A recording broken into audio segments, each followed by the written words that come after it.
चुनाव खत्म हो गया है, लेकिन एग्जिट पोल आना शुरू हो गया है। एग्जिट पोल में जिस तरह से दिखाया जा रहा है कि जनसुराज का 10 से नीचे दिखाया जा रहा है, क्या वजह मानते हैं एग्जिट पोल में? देखिए, एग्जिट पोल का तो ऐसे कोई महत्व नहीं। अगर आपको याद होगा, आज से 5 साल पूर्व तो एग्जिट पोल में दिखाया गया था कि महागठबंधन जबरदस्त बहुमत की ओर अग्रसर है, और हुआ क्या था? तो एग्जिट पोल बहुत कम लोगों को लिया गया मत होता है जो अपना मत व्यक्त करते हैं, लेकिन लोकतंत्र में अधिकांश लोग जो है अपने दिए गए मत का उद्गार व्यक्त नहीं करते हैं, इसलिए एग्जिट पोल का कोई महत्व नहीं है।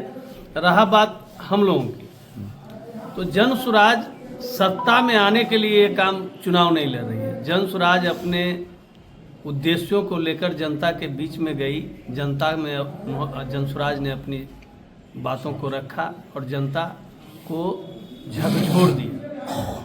अब लोकतंत्र में जनता मालिक है, निर्णय मालिक को करना था। अब जनता क्या निर्णय ली नहीं ली, ये तो अगले 14 नवंबर को ही आपको पता चल पाएगा।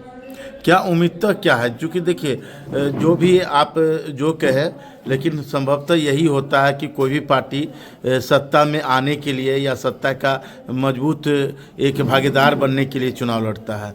क्या लग रहा है, कितना सीट आपके अनुसार एग्जिट पोल के अलावे आपको नजर आ रहा है? देखिए, हम लोग का तो स्पष्ट मानना था कि या तो हम अर्श पर रहेंगे या फर्श पर रहेंगे। अगर बहुमत आएगी तो हमको 160 से नीचे नहीं आएगा, वरना हम एक भी सीट नहीं ला सकते हैं।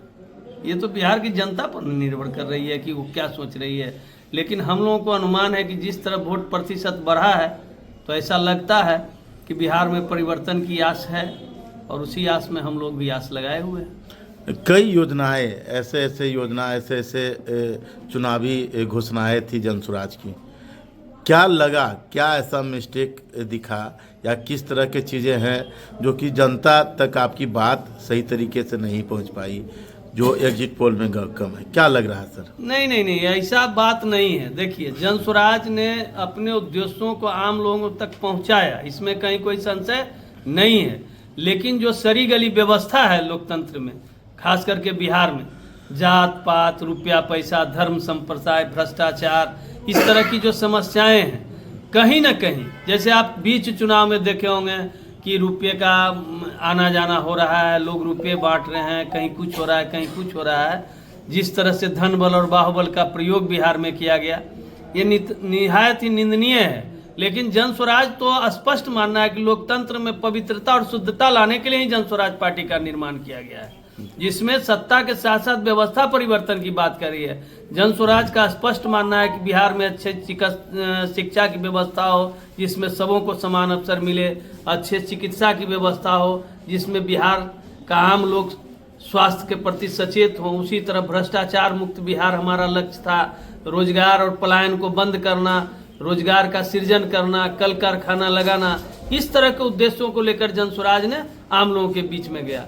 लेकिन अगर जनसुराज के बात को आम लोग नहीं समझ पाए, तो हमारा जनसुराज इसमें कहीं दोषी नहीं है। उन लोगों को भी समझ में आएगा, उसके लिए फिर हम आगे 5 साल और संघर्ष करेंगे। अच्छा, अगर जो भी सीट आती है, सपोज मानिए जो भी आ जाए, तो वो सीट लेकर तो आप सरकार नहीं बनाएंगे, तो क्या किसी अगर चॉइस हो कि किसी एक दल की तरफ जाना हो, महागठबंधन या इंडिया गठबंधन, तो किधर जाना ज़्यादा पसंद करेंगे? देखिए, जनसुराज के सर्वमान नेता आदरणीय प्रशांत किशोर जी ने स्पष्ट कहा है कि हम किसी अलायंस में नहीं जाएंगे, चाहे सरकार बने नहीं बने। अगर हमारे चलते सरकार हंग विधानसभा बनती है तो हम पुनः चुनाव में जाना पसंद करेंगे, लेकिन हम किसी के साथ नहीं जा रहे हैं।